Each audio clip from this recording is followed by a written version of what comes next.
Bonjour, bonsoir à tous. Très content de vous retrouver. Bon là, je suis en ville. C'est peut-être un peu le bordel autour de moi. Excusez-moi pour le bruit, même si c'est pas moi qui le fais, donc voilà. J'attends un ami à une petite terrasse, donc et puis j'avais envie de parler. J'ai envie de parler, j'ai envie de m'exprimer. Je n'ai pas la moindre idée sur quoi. Vu que j'ai envie de parler, je parle. Vous voyez. Bon, comme ça, je vous le conseille à tous, hein, d'ailleurs. D'en faire de même. Alors voilà, si vous n'avez pas d'aisance avec les mots, si vous n'êtes pas habitué, c'est pas grave. Dites-vous que vous le faites pour vous en fait. Vous le faites pas pour que quelqu'un vous écoute, vous vous en fichez. Hein. Détachement, c'est bien. Et je sais pas comment dire, ça aide de parler. On fait du bien. Et en plus après on se réécoute, on fait ah ouais j'ai dit ça et tout. Je pense que c'est un bon procédé pour savoir où l'on est, comment on se positionne, où est-ce qu'on en est en fait par rapport à son propre processus. C'est de s'exprimer tout simplement. C'est tout simple. Voilà. Donc je vous conseille à tous de le faire individuellement et ça vous aide aussi à ne pas vous référer à des mémoires, à des pensées ou à des émotions parce que justement votre parole, qu'elle soit fluide ou non, c'est pas important. Ça vous entraîne à pas vous référer à vos pensées. Ça vous entraîne à parler de façon libre, de façon centrique. Et aussi, ça vous aide au détachement. Vous voyez l'importance qu'on donne aux mots, l'importance qu'on donne à la façon de s'exprimer, l'importance qu'on donne au message en fait, qu'on essaye de passer, qu'on prend la parole. Et vous détachez aussi du regard, du jugement d'autrui ou de votre propre jugement par rapport à ce que vous faites. Voilà, c'est des petits, c'est évident, hein, tout le monde a déjà capté ça. Mais des fois de l'entendre, ça fait du bien. Donc voilà.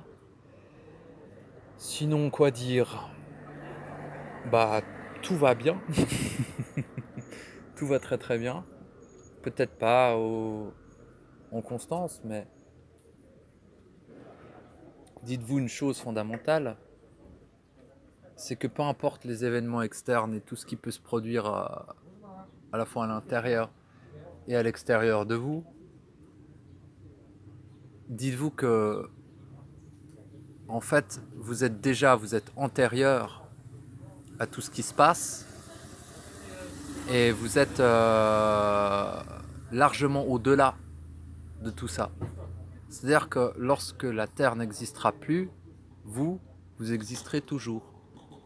Lorsque cette humanité n'existera plus, vous, vous existerez toujours. Lorsqu'il n'y avait rien sur cette terre, vous existiez déjà. Donc, bon, après, on peut dire c'est que des mots, le mec il est dans une croyance, et du coup il croit ça, il kiffe croire ça, et du coup ça le rassure. Pensez ce que vous le souhaitez. Moi je vous dis ce qui est. Et après, il est normal d'en être prudent, car beaucoup d'êtres ont prétendu détenir la vérité. Et évidemment, c'est faux, car on ne détient pas la vérité. On est traversé par un savoir, on est connecté à un savoir. Et le problème avec le savoir, c'est qu'il est confondu. Il est confondu avec la croyance, il est confondu avec la mémoire, avec les suppositions. Mais il n'en est rien. Quand j'affirme que vous êtes antérieur à tout ceci, je l'affirme par expérience, par vécu. Je ne l'affirme pas car je suppose que c'est le cas. Je le sais. Et en le sachant, ça me permet de l'exprimer avec autant de plus ou moins de certitude, quoi. Bref. Mais là, encore une fois, l'important c'est de le vivre vous. Que je le vive moi. C'est une félicité à chaque instant, évidemment. Mais que vous le vivez vous, c'est ça qui est important. Comme je vous ai dit, vous êtes votre propre guide, votre propre enseignant, votre propre créateur. vraiment votre propre créateur. Et c'est là où on ne cherche plus en fait d'où l'on vient, car c'est pas que ça n'a pas d'importance, c'est que vous le vivez déjà d'où vous venez à l'intérieur.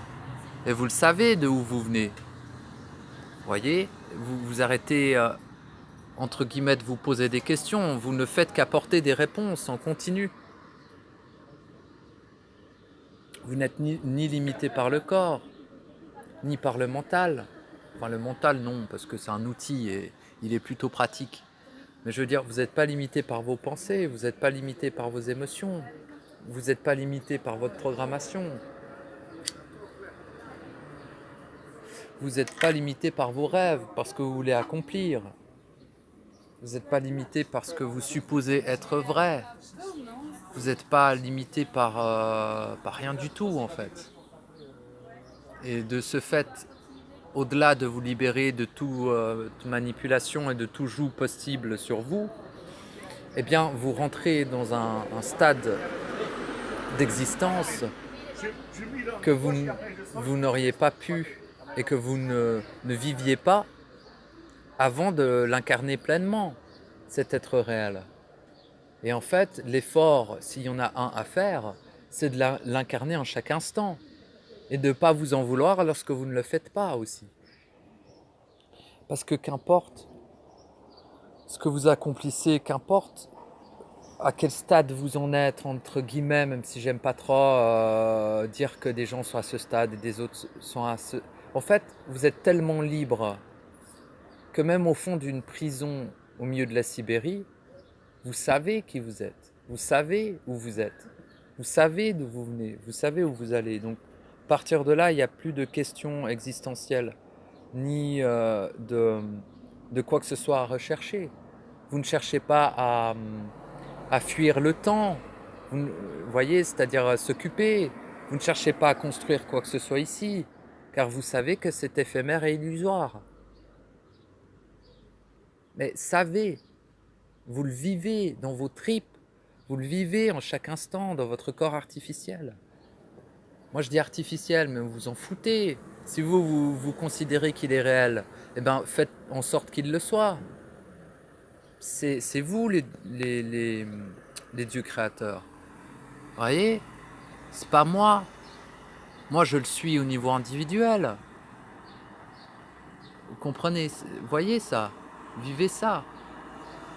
Parce qu'on peut faire des théories pendant 1 heure sur tous les mécanismes qui nous régissent et les mécanismes qui régissent l'endroit où on est. Certes, c'est intéressant. Certes, ça permet des déclics. Certes, ça permet de mieux interagir avec cet environnement. Ça permet de mieux cheminer en soi, dira-t-on. Mais tout ceci n'est qu'habillage de circonstances. Fondamentalement, ça n'a aucune utilité. C'est comme si quelqu'un décrivait une pièce de théâtre et qu'elle vous le décrivait. Le mieux, c'est de la vivre, sans être enfermé dans la pièce. Voilà, c'est tout. Et comme je vous ai déjà dit, il n'y a absolument rien à accomplir ici. Il n'y a absolument rien à comprendre. Il n'y a absolument rien à expérimenter. Ne cherchez pas la raison de votre venue. Ne cherchez pas la raison de votre départ. Ne cherchez pas nécessairement la raison de votre existence. Elle viendra à vous. Obligatoirement, inexorablement. Tout ce que fuit une personne a toujours été elle-même. On ne fuit que ce que l'on est. On ne fuit jamais ce que l'on n'est pas. Ce que l'on n'est pas, on ne le rencontre pas, car nous ne le sommes pas. Et si dans le cas où vous rencontrez des choses, interagissez avec des personnes, où c'est conflictuel, où il y a des soucis, essayez, au-delà d'avoir du recul, essayez de concevoir le fait que ce n'est pas nécessairement... il n'y a pas forcément de sens à tout cela. N'est-ce pas? Vous voyez, l'âme, elle cherche à apprendre, à emmagasiner de la mémoire. Ça, vous le savez à présent. Mais sachez aussi que ce à quoi vous vous identifiez définit ce que vous êtes dans la manifestation présente. Et si vous souhaitez être quelque chose qui est en dehors du temps, éternel, eh bien il ne faut pas définir ce que vous l'êtes, mais l'incarner pleinement, le vivre en chaque instant. C'est tout simple. La marche à suivre, elle est simple. Il faut être. Et à partir de ce point-là, vous êtes bon. Bien sûr, bien sûr. Yes. Bien. C'est tout simple, voilà. Et il y a plein de gens qui se prennent la tête avec plein de trucs. Genre, oui, par exemple, oui, le mental, le surmental, le supramental, oui, les guides, les pas guides, ah oui, ceci et machin, mais ne vous voyez-vous pas la grande manipulation derrière cette recherche? Bien sûr que je ne jette pas la pierre à ceux qui cherchent. Je préfère des gens qui cherchent les choses plutôt qui se laissent, qui s'abandonnent, n'est-ce pas? Mais sachez une chose, ces gens lambda, ces gens simples, qui ne recherchent rien, qui ne comprennent rien à ce qui leur arrive, ils sont peut-être plus dans le réel que la plupart des gens qui se définissent comme évolués. Hein? Voilà. Oui, la totalité de l'humanité est possédée. Oui, la totalité de l'humanité, quasiment, est téléguidée par des entités externes qui se nourrissent et qui vivent à travers eux. Oui, et alors? Enfin, dans le sens et alors, c'est pas en mode je m'en fous. C'est en mode ça ne vous concerne pas à partir du moment où vous êtes réel entier fusionné, où on état de l'être. C'est tout. Tout est si simple. Tout est si simple. Toute souffrance que vous vivez, c'est tout simplement une incompréhension de ce que vous êtes, une incompréhension des mécanismes. Tant mieux si vous ne recherchez rien, mais êtes-vous heureux? Êtes-vous entier? Savez-vous toute chose en chaque instant? Non. Alors si ce n'est pas le cas, continuez. Je vous conseille de ne jamais vous reposer sur vos lauriers si vous ne vous sentez pas pleinement accompli. Hein? Et ne repoussez pas le délai de cette sensation d'accomplissement. Une fois que vous êtes accompli, c'est fait. Vous n'avez aucun autre chose à faire. Donc voilà, c'était un petit audio comme ça, mais j'ai pas grand chose à dire, quoi. Mais voilà, l'ennui n'existe pas à partir du moment où l'on est en chaque instant. C'est tellement passionnant de l'être que tu vois comment. Bon, bah, je vous remercie de m'avoir écouté. Je vous souhaite une bonne suite de pros.